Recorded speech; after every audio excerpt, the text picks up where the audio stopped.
Salam dostlar, kanala hoş geldiniz. Bugünkü İngiliz dili sapağımızda İngiliz dilindeki renkleri öğreniriz. Renkler. Color. Renk. Color. Black. Black. Qara. Blue. Blue. Gök. Brown.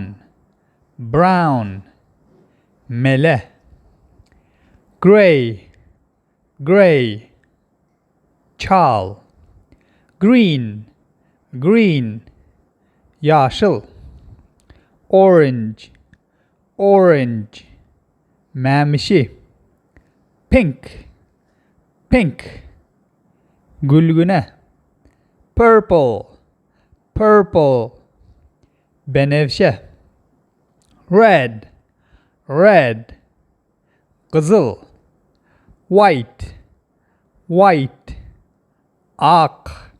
Ve en son renkimiz yellow. Yellow. Sarı. O İngiliz dilindeki renkler şular yalı dostlar. Indi birem koyu ve açık diyemen öğrenelim. Koyu renk ve açık renk.